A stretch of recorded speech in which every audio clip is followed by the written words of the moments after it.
el día de hoy vamos a comenzar con un tema teológico que espero que sea de interés.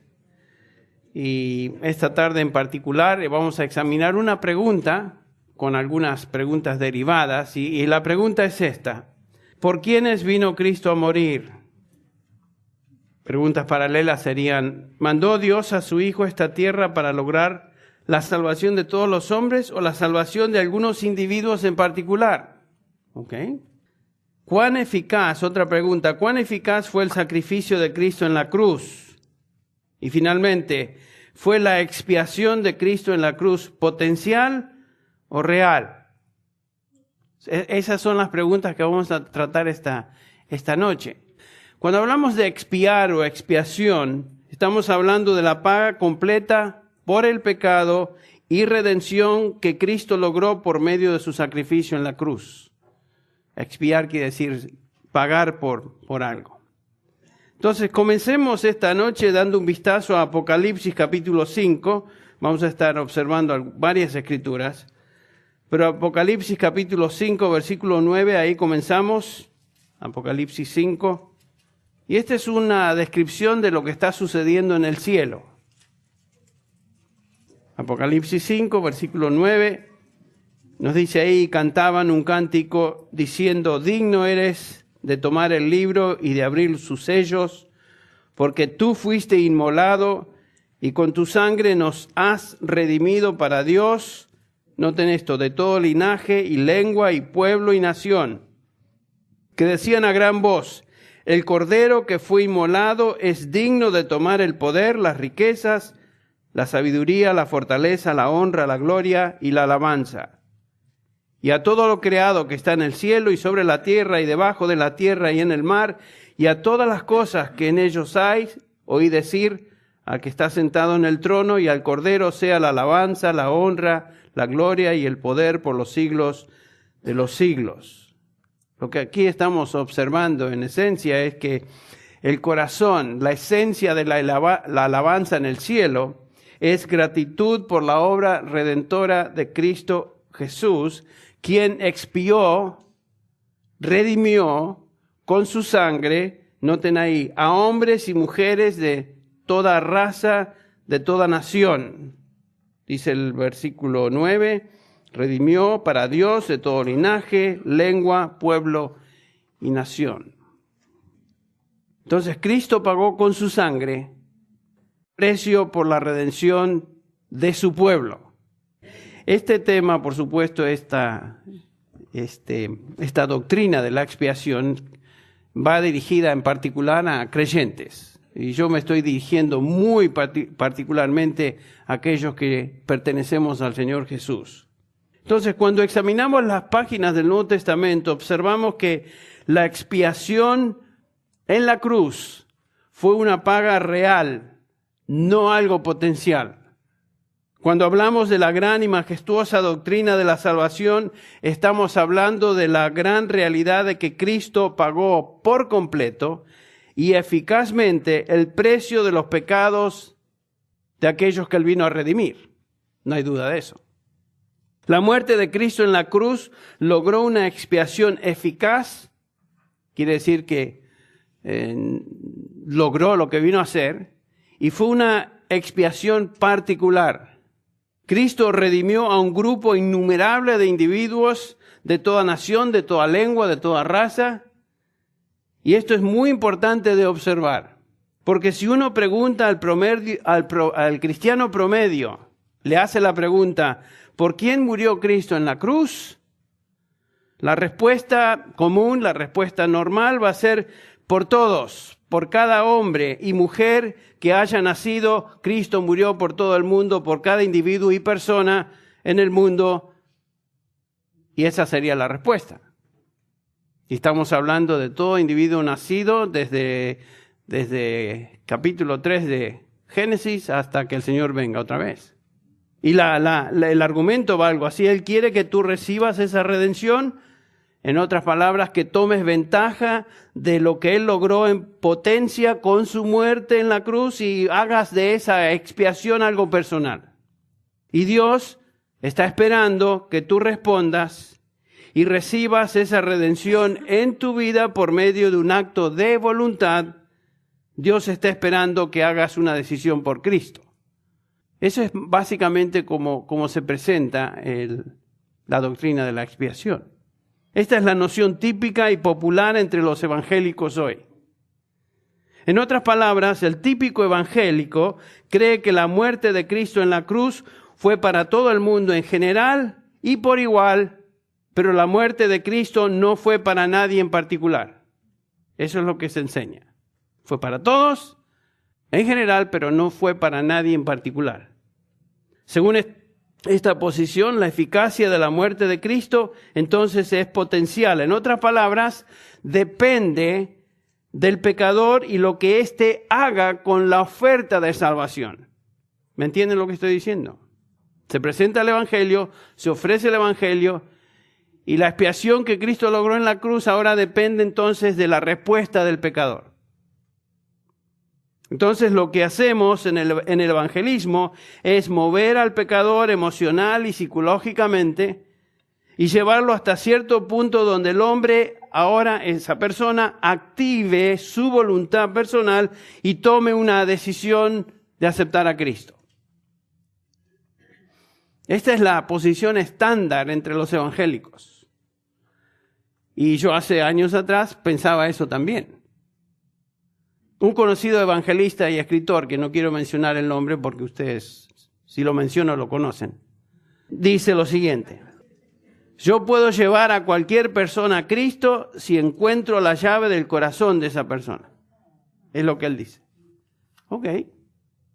Pero ¿saben que eso no es raro? Eso es lo que la mayoría de la gente que predica piensa que puede lograr. Yo puedo llevar a cualquier persona a Cristo siempre y cuando le encuentre la clave de cómo entrar a su corazón. ¿Ok?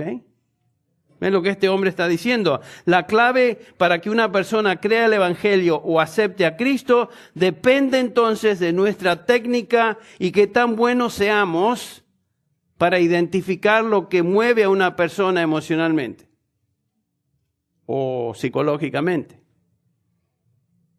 Esta es la idea popular hoy. La idea detrás de toda predicación evangelística, ya sea por radio, por la tele o por campañas evangelísticas, etc. Entonces, la idea es de que nosotros como predicadores podemos manipular con nuestra presentación o con nuestros argumentos o con el medio ambiente, una linda música, etcétera, de órgano o lo que sea, himnos o lo que sea, o técnica evangelística.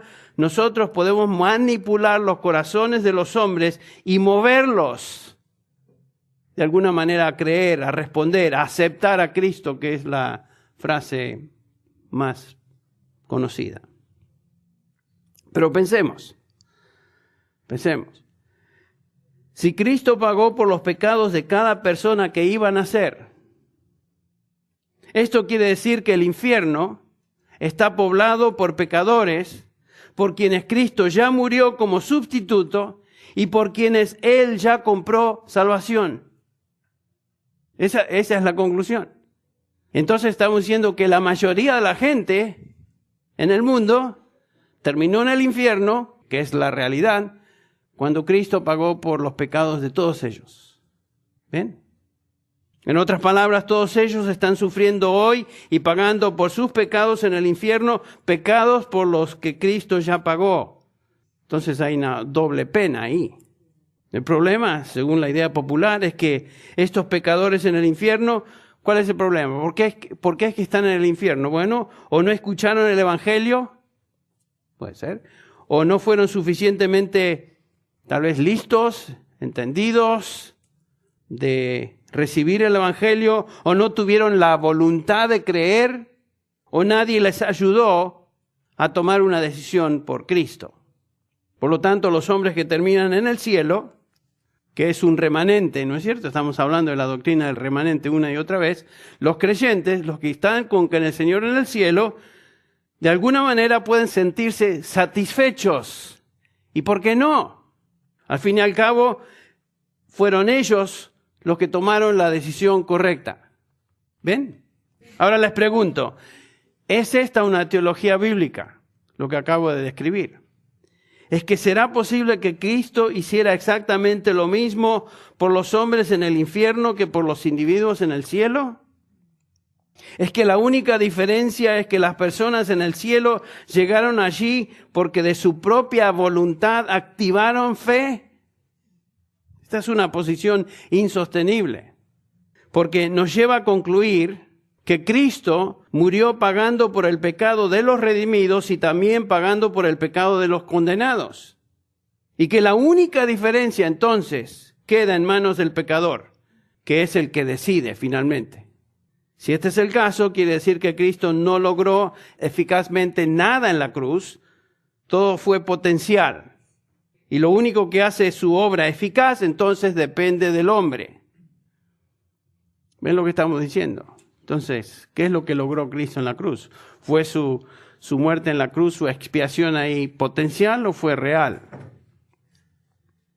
Esta conclusión crea caos en nuestra doctrina de la salvación, si pensamos que fue algo simplemente potencial. Miren, debemos entonces entender lo que la expiación significa y tener un concepto muy claro de lo que el sacrificio de Cristo logró finalmente en la cruz. Entonces vamos a comenzar a desempacar esta doctrina de la expiación, pensando primero en una doctrina fundamental, la hemos enseñado en otras ocasiones, que nos ayuda a entender la salvación, y me refiero a la doctrina de la depravación total del hombre. ¿Qué es eso? Bueno, aquellos que estudian teología sabemos que eso se refiere al hecho de que cuando el hombre cayó en el jardín del Edén, en Génesis 3, toda su persona fue afectada por el pecado. Eso quiere decir que esa es la depravación total. No hay ninguna parte del ser humano que no fue afectado por el pecado. No quiere decir que todos los hombres son tan depravados como podrían serlo. No. El hombre, en otras palabras, ha sido tan afectado por el pecado desde Adán hasta el presente, de tal manera que es incapaz por sí mismo de percibir, entender y recibir las verdades espirituales. Y la Biblia claramente enseña que el hombre no es capaz de venir a salvación, ni tampoco desea hacerlo. Noten lo que estamos diciendo, ni es capaz, ni desea. En su condición natural, el hombre no puede ni quiere venir a Dios para salvación. En su condición natural. Solamente algunos pasajes para respaldar lo que estamos diciendo de la depravación total del ser humano. O sea, está totalmente caído, es totalmente incapaz, insensible a las cosas de Dios. Algunos pasajes, Romanos 3, por ejemplo, 3, 10 y 11. Como está escrito, dice Pablo, no hay justo ni aun uno, no hay quien entienda, no hay quien busque a Dios. Interesante. No hay ni siquiera una persona, dice Pablo, que realmente busque a Dios. Eso no quiere decir que no hay personas religiosas y que en su manera de ver las cosas crean en Dios y traten de ser religiosos y cumplir con Dios de alguna manera, pero en lo profundo de su corazón no es que buscan a Dios. Eso es lo que la palabra de Dios dice. No hay ni siquiera un justo, no hay quien entienda, no hay quien busque a Dios. Ese es un pasaje en Romanos. Por ejemplo, Romanos capítulo 8, 7 y 8. Capítulo 8, versículos 7 y 8. Por cuanto los designios de la carne son enemistad contra Dios, porque no se sujetan a la ley de Dios, ni tampoco pueden. Y los que viven, dice versículo 8, los que viven según la carne, los inconversos, no pueden agradar a Dios. Noten lo que está diciendo eso. Pablo dice que la gente sin Dios son enemigos de Dios, no se sujetan a la ley de Dios, ni tampoco pueden hacerlo. Y los que viven según la carne no pueden agradar a Dios. Es imposible agradar a Dios en nuestra propia situación en la cual vinimos a este mundo. 1 Corintios 2:14, un pasaje que conocemos muy bien, otro pasaje. El hombre natural, dice Pablo, el hombre natural no percibe las cosas del Espíritu de Dios, porque para él son locura, y no las puede entender porque se han de discernir espiritualmente. Otro pasaje que nos indica que el hombre es incapaz. espiritualmente incapaz de percibir, discernir las cosas del Espíritu de Dios. 2 Corintios 4, 3 y 4. No solamente que es incapaz, sino que tiene otro problema que menciona Pablo aquí en 2 Corintios 4, versículo 3. Pero si nuestro evangelio está aún encubierto, entre los que se pierden está encubierto, en los cuales, versículo 4, el Dios de este siglo, Satanás, cegó el entendimiento de los incrédulos. ¿Para qué? Para que no resplandezca la luz del evangelio de la gloria de Cristo, el cual es la imagen de Dios. O sea, no solamente que son incapaces por naturaleza, están cegados. Y el que se encarga de cegarlos es Satanás mismo, el Dios de este mundo. Vamos a Efesios 2. Y aquí estamos apilando una serie de pasajes que nos enseñan que el hombre es incapaz por sí mismo de llegar a Dios, de ser salvo, de conocer las cosas de Dios. Efesios 2:4 dice, pero Dios, que es rico en misericordia por su gran amor con que nos amó, aun estando nosotros muertos en pecados, nos dio vida juntamente con Cristo, por gracia sois salvos. Y juntamente con Él nos resucitó, y asimismo nos hizo sentar en los lugares celestiales con Cristo Jesús. Noten, aquí nos dice Pablo que nosotros pertenecíamos aún a ese número de personas. Estábamos muertos en delitos y pecados. Eso no es que estábamos muertos físicamente, es obviamente una referencia a nuestro estado espiritual. Éramos insensibles, incapaces, cadáveres espirituales. Estábamos muertos. Y toda persona que el Espíritu Santo no abre su entendimiento y corazón para recibir el Evangelio se encuentra en esa situación, su muerte espiritual. Estos y muchos otros pasajes, y podríamos tomar varios otros, nos enseñan que no hay nada en el hombre que pueda moverlo a Dios. No tiene la capacidad, no tiene el deseo, está espiritualmente muerto, es ciego a las cosas espirituales, se encuentra en tinieblas, no viene a la luz. ¿No es lo que dice Jesús también en Juan 3? Jesús dijo, esta es la condenación, que la luz vino al mundo, y los hombres amaron más las tinieblas que la luz, porque sus obras eran malas. Porque todo aquel que hace lo malo aborrece la luz y no viene a la luz para que sus obras no sean reprendidas. Cristo es la luz y fue rechazado totalmente. Entonces tenemos un problema si pensamos que el hombre en su condición natural puede venir a salvación.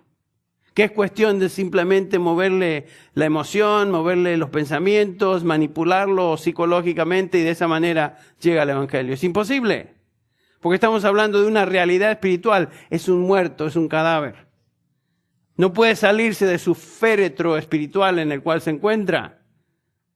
¿Ustedes han visto algún muerto darse vida a sí mismo? No se puede físicamente, no se puede espiritualmente. No solamente eso, no solamente está muerto, sino que ni siquiera puede quitarse las vendas que Satanás ha puesto sobre su corazón, sobre su mente, le enceguecen a la verdad del Evangelio. No puede dejar su pecado y venir a Cristo por sí mismo. No puede. Ustedes han tenido oportunidad de hablar con muchas personas acerca de Cristo, del Evangelio. Y la mayoría de la gente no responde. Y algunos de ellos son cercanos a nosotros. Y les hablamos, y les decimos, compartimos, somos testigos de Cristo, etcétera, etcétera. ¿Qué pasa? Siguen viviendo como se les da la gana. ¿Por qué? Porque se encuentran en esa condición. No es falta de argumentos, no es que no son inteligentes, su problema es un problema moral, es un problema espiritual de su corazón, de su mente espiritual. No entienden, no reciben, ni tampoco quieren. Entre paréntesis, porque aman su pecado, aman su condición en la cual se encuentran. Entonces, la salvación, según la Biblia, no se encuentra en manos del pecador. Ya sea el predicador pecador o el pecador que escucha, no está en manos del hombre. Observen lo que Juan dice en Juan capítulo 1. Este es el Evangelio. Versículo 11, comenzando con el 11. Hablando del Señor, a lo suyo vino y los suyos no le recibieron. Mas a todos los que le recibieron, a los que creen en su nombre, les dio poder, potestad, de ser hechos hijos de Dios, los cuales no son engendrados de sangre, ni de voluntad de carne, ni de voluntad de varón, sino de Dios. Noten lo que dice ahí Juan.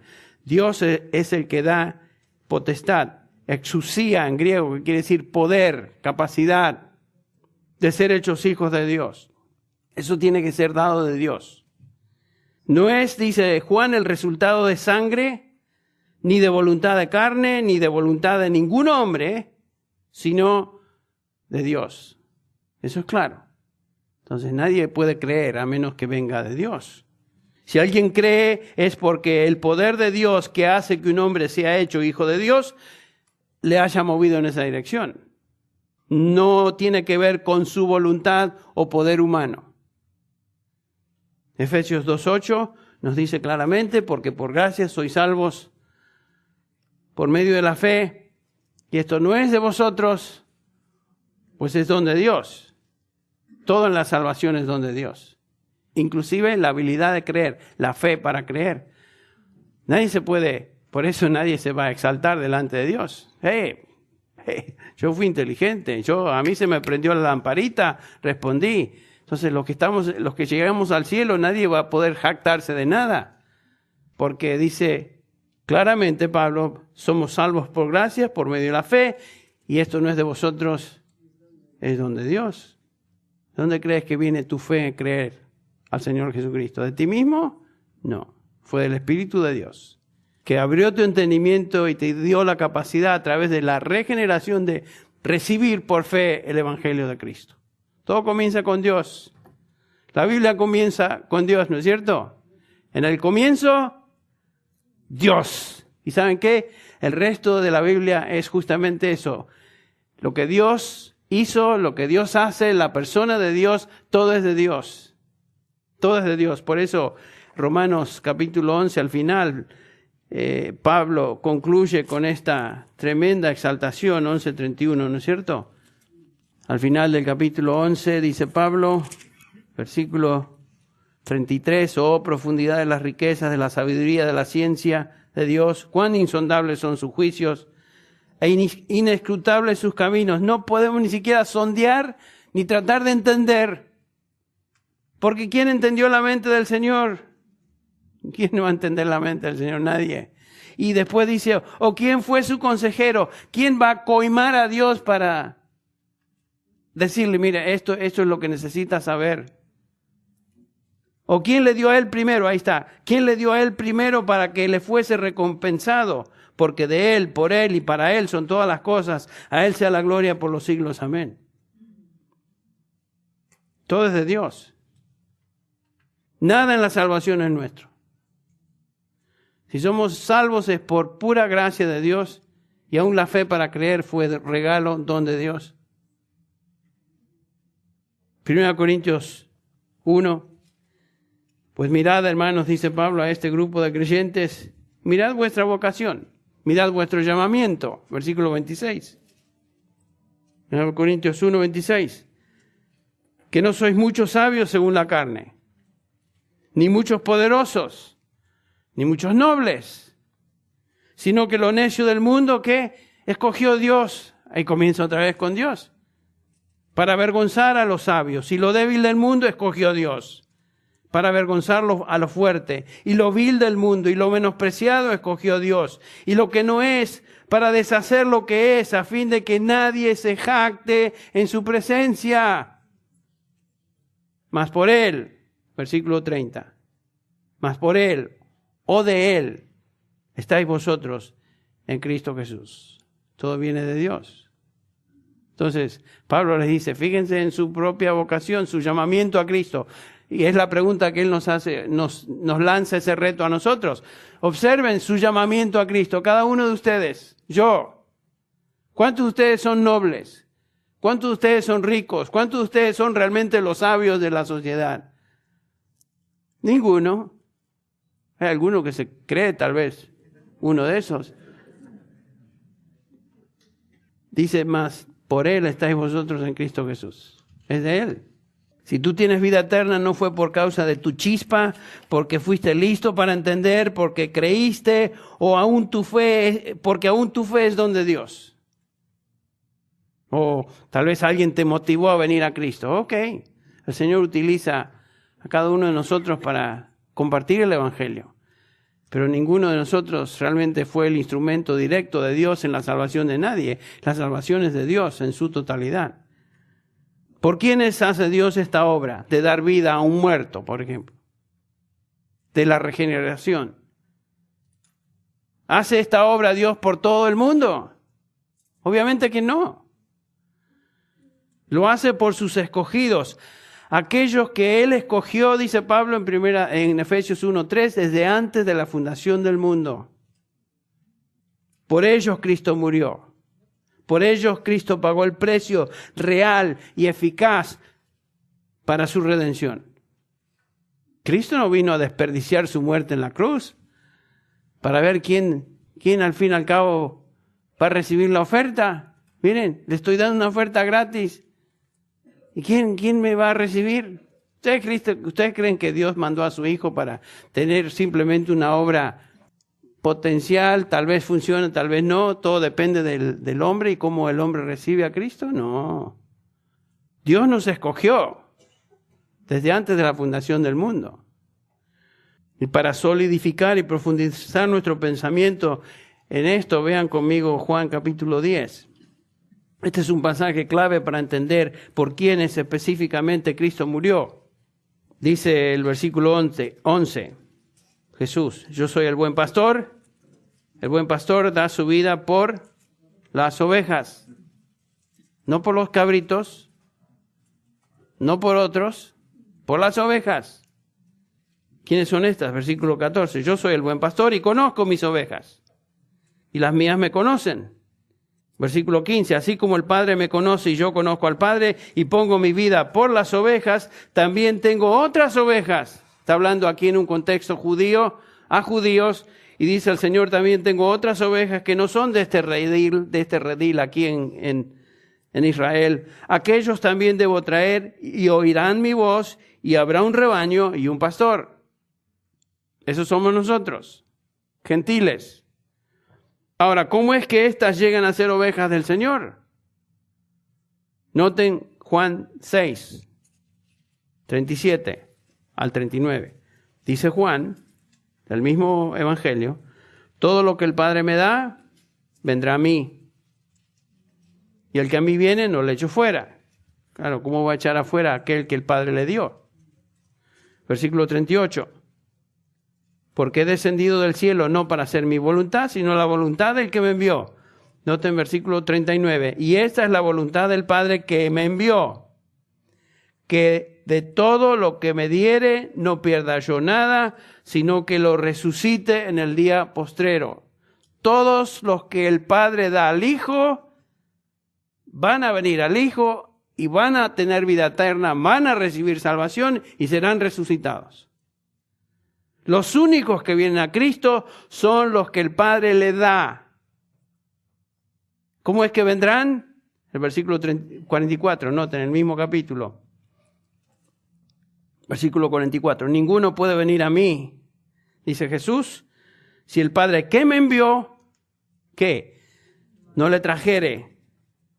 Y yo le resucitaré en el día postrero. No vienen por su cuenta, sino que vienen porque el Padre los trae. Ahora, la palabra traer suena muy débil en castellano. La palabra en griego es el kuo, que quiere decir jalar, quiere decir arrastrar. Pero noten lo que dice, ninguno puede venir a mí a menos que el Padre lo traiga, lo jale para salvación. Qué interesante. Es obra del Padre, es obra del Hijo. Los únicos que creen, los únicos que tienen vida eterna, los únicos que llegan a salvación son sus ovejas. No son los que el Padre le ha dado al Hijo como regalo para que el Hijo les dé vida eterna. Nadie más. Nadie más. Estos no son todo el mundo. Obviamente la mayoría del mundo no viene a Cristo. porque el Padre no trae a la mayoría del mundo a Cristo, trae solamente a las ovejas de Cristo. En el capítulo 10, en el versículo 25, continuamos leyendo, Jesús les respondió a los judíos que no creían en Él: os lo he dicho y no creéis. Las obras que yo hago, estamos en el capítulo 10, perdón, de regreso, las obras que yo hago en nombre de mi Padre, ellas dan testimonio de mí. Versículo 26, pero vosotros no creéis. ¿Por qué no creen? Porque no sois mis ovejas, como os he dicho. Ahí está otra vez, los que no creen es porque no son ovejas del Señor. El Señor no dice que somos ovejas porque creemos, sino que creemos porque somos ovejas. No es que la fe les hace ovejas. Esa es hemos traído por el Padre al Hijo y creemos porque somos sus ovejas. Mis ovejas oyen mi voz, versículo 27. Y las conozco, me siguen, yo les doy vida eterna, no perecerán jamás, ni nadie las arrebatará de mi mano. Mi Padre que me las dio es mayor que todos y nadie las puede arrebatar de la mano de mi Padre. Entonces vemos que el Padre las dio para que su Hijo diera vida eterna, y es por ellas, sus ovejas, que Él dio su vida para expiación de sus pecados y por nadie más. Vine para dar mi vida por mis ovejas. Eso ya está comprimiendo el asunto, está reduciendo el grupo. Solo ese grupo de personas Dios llama, concede fe y arrepentimiento y como resultado salvación. Es obvio entonces que la expiación es limitada en su efecto, es limitada en su aplicación. Cristo murió para pagar por el pecado de los que el Padre le dio para que redimiera. Pero ¿no vino Cristo para salvar al mundo? ¿Para salvar a todos los hombres? Algunos preguntarán. Bueno, recuerden ustedes la oración de Cristo Jesús a favor de los suyos. Es muy claro esto, que Él no vino para salvar a todo el mundo. Noten el versículo 9 del capítulo 17 de Juan. Preciosa evangelio de estudiar a profundidad. Capítulo 17 de Juan, versículo 9. Dice el Señor Jesús en su oración sacerdotal, intercesora a favor de los suyos: yo ruego por ellos. Noten esto, no ruego por el mundo, sino por los que me diste. Ahí está, sus ovejas. Jesús no está intercediendo por el mundo, está intercediendo por los que el Padre le dio para que Él redimiera de vida eterna. Y dice, porque tuyos son. Entonces, no podemos negar que la expiación es limitada. De no ser así, la expiación sería universal para todos. Entonces, si ese es el caso, todos serían salvos. Pero sabemos que esto no es así porque la mayoría de la gente termina en el infierno. Y saben que el Señor Jesús habló más del infierno que Él habló del cielo en los evangelios. Entonces, si la expiación es limitada, si Cristo logró por su sacrificio en la cruz la paga completa de los pecados de su pueblo, la pregunta surge, bueno, entonces, ¿quién limita la eficacia de esa paga? ¿Quién pone los límites? Bueno, la única respuesta bíblica es que Dios la limita. La expiación solo se aplica a los que Él escogió desde antes de la fundación del mundo. Los que iban a creer por la obra de Dios en sus propios corazones, conforme al propósito soberano y eterno de Dios. Dios es el que limita esto. Entonces, ahora es cierto que los pecadores deben creer el Evangelio para ser salvos. Por gracia sois salvos por medio de la fe.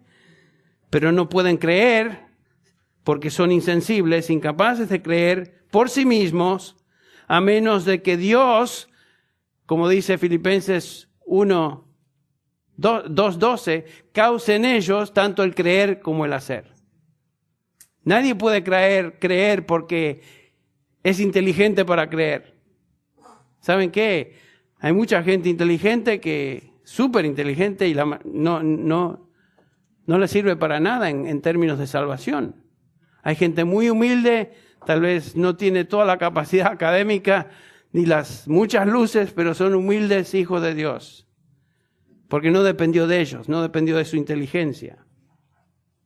Entonces los pecadores deben creer para ser salvos. No solamente eso, sino que deben arrepentirse de sus pecados, pero no pueden hacer eso a menos de que Dios les conceda arrepentimiento, que es lo que enseña Hechos capítulo 11, versículo 18 y 2 Timoteo 2, 25.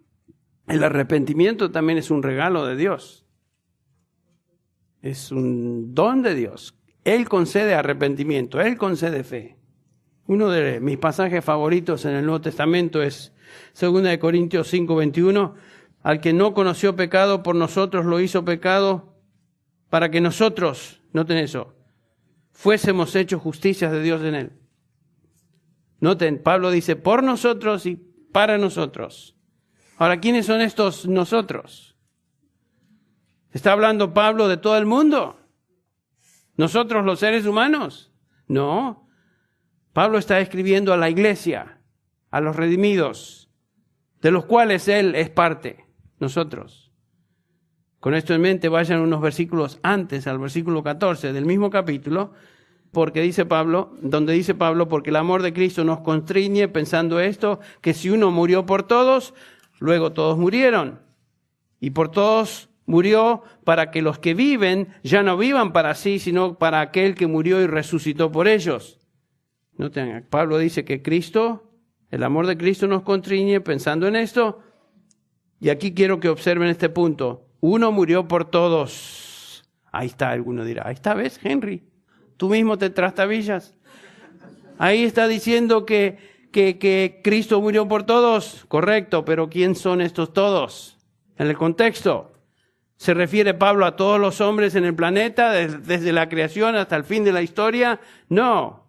El contexto nos ayuda a determinar quiénes son estos. Versículo 15.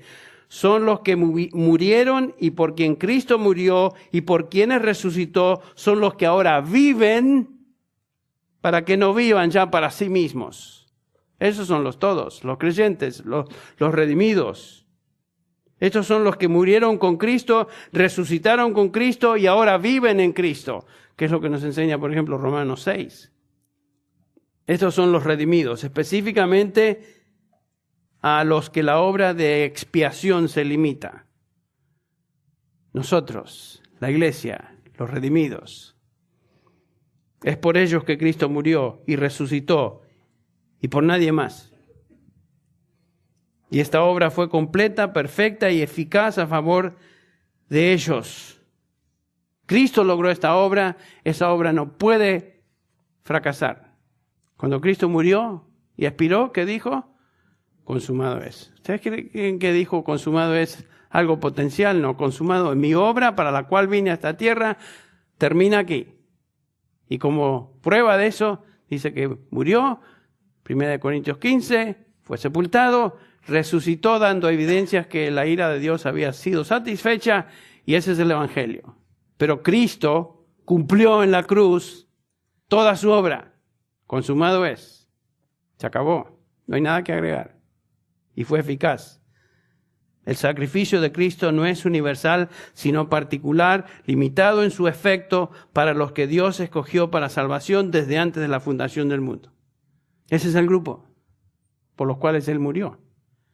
J.I. Packer, ustedes lo conocen, escritor, teólogo J.I. Packer, escribe al respecto lo siguiente: Cristo no ganó una salvación hipotética para creyentes hipotéticos, una mera posibilidad de salvación para quien posiblemente crea, sino una salvación real para su propio pueblo escogido. Muy bien dicho. Claro que sí. Esto es lo que el Nuevo Testamento enseña. La muerte de Cristo proveyó una redención cierta y eficaz, y ninguno de los que Él vino a salvar perecerá. Ninguno. La expiación es limitada a los que Dios ha soberanamente escogido, y ellos son los que vienen a Cristo porque el Padre los trae y creen para salvación eterna. Ni uno más, ni uno menos. Ellos. Pero veamos entonces, para resumir, algunas escrituras que enseñan acerca de estas personas que Cristo vino a salvar. En primer lugar, vino por su pueblo. En Mateo 1:21, ¿se acuerdan la promesa del ángel? Es que darás a luz un hijo y llamará su nombre Jesús, Yeshua, porque él salvará a su pueblo de sus pecados, a los suyos. También vino a salvar a sus ovejas, ya lo leímos, Juan 10:15, así como el Padre me conoce, yo conozco al Padre y pongo mi vida por las ovejas. También los que el Padre le da, Juan 17:2, como le has dado potestad sobre toda carne, para que dé vida eterna a todos los que le diste. Cristo no da vida eterna a todo el mundo. Da vida eterna solo a los que el Padre le dio. Y son aquellos por quienes Él intercede. Versículo 9 del mismo capítulo, ya lo vimos. Yo ruego por ellos, Padre. No ruego por el mundo, sino por los que me diste. Y también podríamos incluir en este grupo, llamándolos la iglesia real. En Hechos 20:28, por tanto, mirad, dice Pablo a los líderes de la iglesia en Éfeso, mirad por vosotros y por todo el rebaño en que el Espíritu Santo os ha puesto por obispos para apacentar la iglesia del Señor, la cual Él ganó con su propia sangre. Esta es la iglesia real, la iglesia genuina. Y sabemos que otra denominación de los redimidos son los escogidos de Dios. Y no voy a leer todo el pasaje porque se nos está yendo el tiempo, pero Pablo en el capítulo 8 de Romanos habla de aquellos que vienen a salvación porque son el resultado del propósito eterno y soberano de Dios. ¿Se acuerdan ustedes? Sabemos que todas las cosas ayudan a bien a los que a Dios aman, a los que conforme a su propósito han sido llamados. Y después nos da los 5 tremendos eslabones: a los que antes conoció, los predestinó; a los que predestinó, a estos también llamó; a los que llamó, a estos también justificó; a los que justificó, a estos también glorificó. Versículo 31, ¿qué pues diremos a esto? Si Dios es por nosotros, ¿quién contra nosotros? ¿Quiénes son los nosotros? ¿El mundo? ¿Toda la gente? No. Nosotros los redimidos, que en el versículo 33 se describen como los escogidos. La pregunta es, ¿quién acusará a los escogidos de Dios? Alguno estará pensando, bueno, ¿qué, Henry, de los pasajes que hablan que Cristo murió por el mundo? Bien. En primer lugar, no creemos que el sacrificio de Cristo quitó el pecado de toda la raza humana, de todas las edades. Si decimos eso, como ya lo mencioné, entonces debemos concluir en una salvación universal donde todos serán salvos, y esto es imposible, ya que la mayoría de la gente termina en el infierno. Entonces, Jesucristo es sin duda el Salvador del mundo, claro. 1 Juan 4:14, claramente dice Juan, y nosotros hemos visto y testificamos que el Padre ha enviado al Hijo, y lo describe como el Salvador del mundo. Claro que Cristo es el Salvador del mundo. Jesucristo es el Salvador del mundo en el sentido de que no hay otro Salvador en el mundo. Él es el Salvador oficial del mundo. Él es el único Salvador.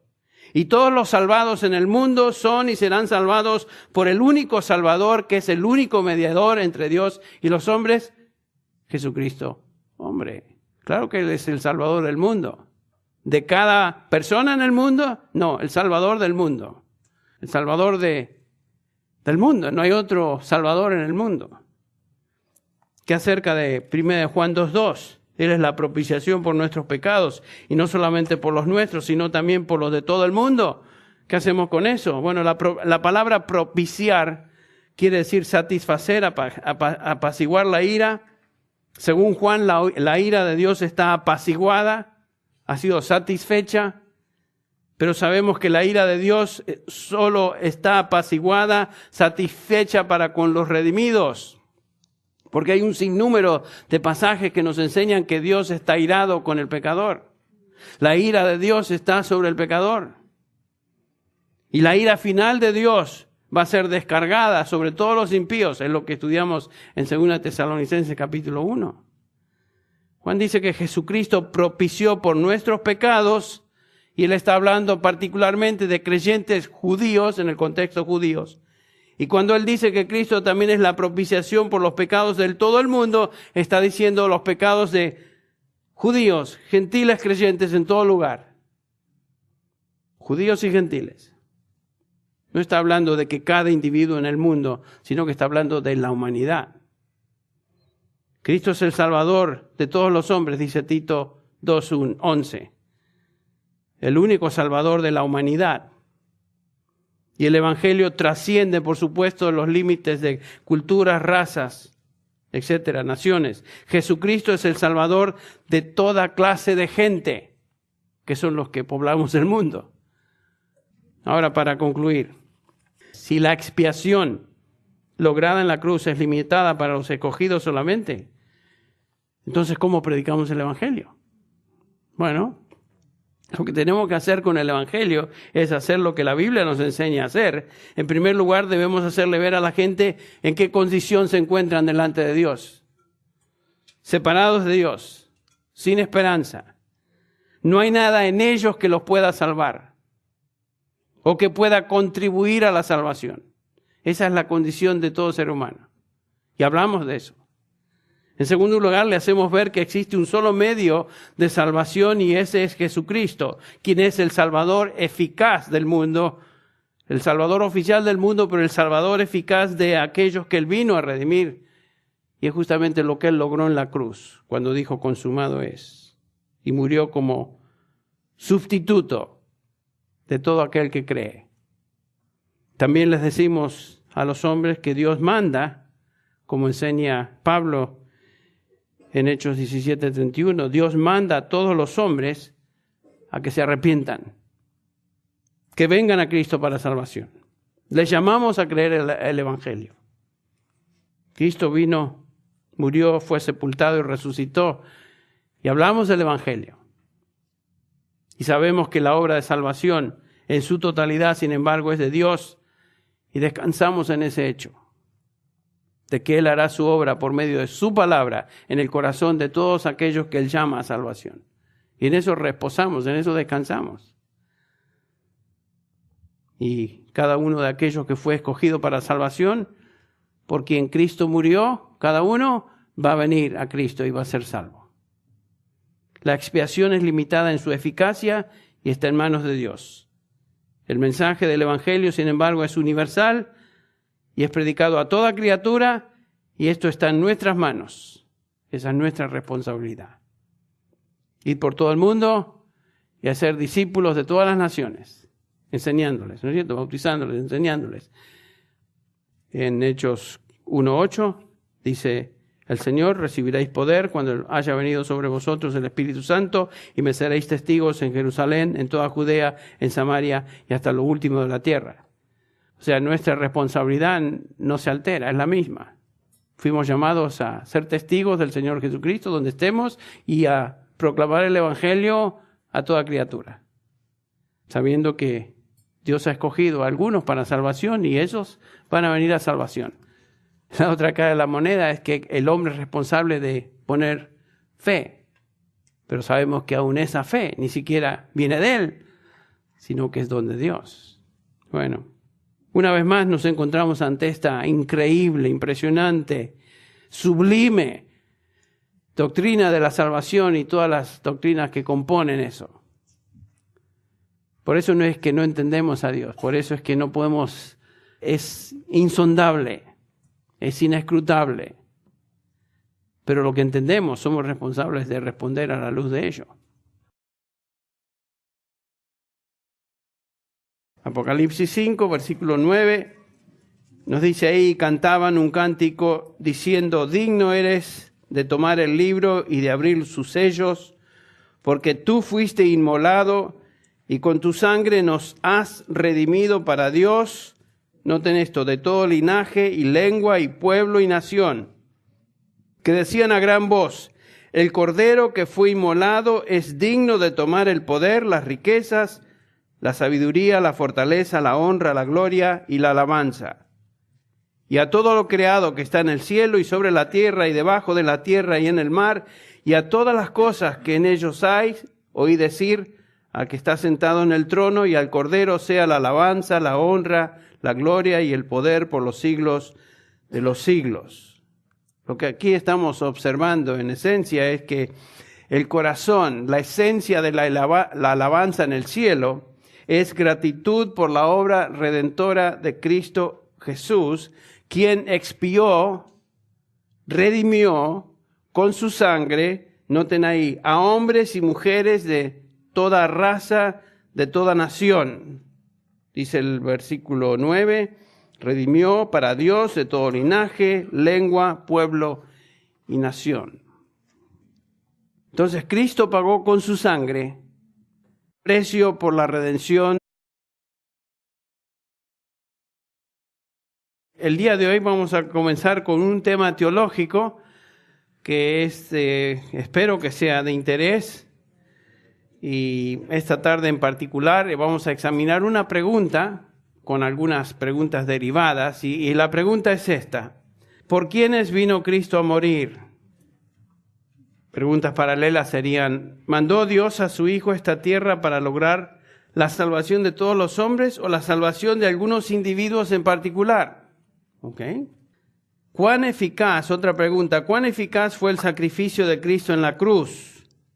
Y finalmente, ¿fue la expiación de Cristo en la cruz potencial o real? Esas son las preguntas que vamos a tratar esta noche. Cuando hablamos de expiar o expiación, estamos hablando de la paga completa por el pecado y redención que Cristo logró por medio de su sacrificio en la cruz. Expiar quiere decir pagar por algo. Entonces, comencemos esta noche dando un vistazo a Apocalipsis capítulo 5. Vamos a estar observando varias escrituras. Pero Apocalipsis capítulo 5, versículo 9, ahí comenzamos. Apocalipsis 5.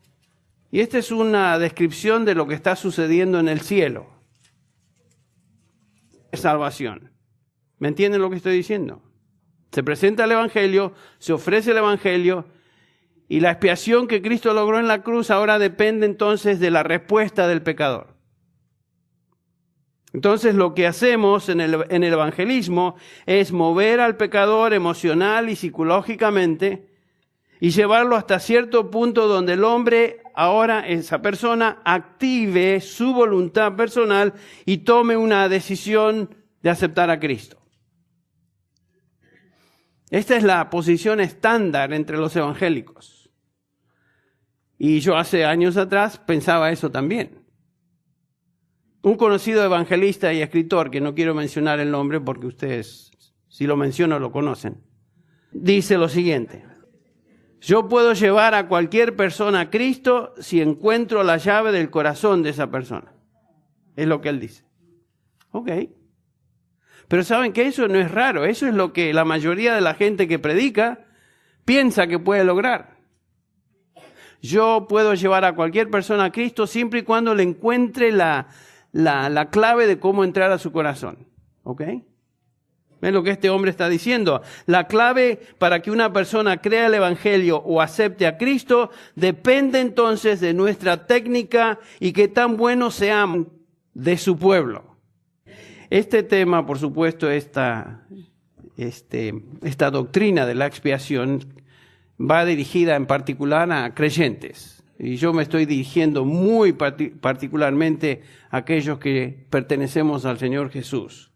Entonces, cuando examinamos las páginas del Nuevo Testamento, observamos que la expiación en la cruz fue una paga real, no algo potencial. Cuando hablamos de la gran y majestuosa doctrina de la salvación, estamos hablando de la gran realidad de que Cristo pagó por completo y eficazmente el precio de los pecados de aquellos que Él vino a redimir. No hay duda de eso.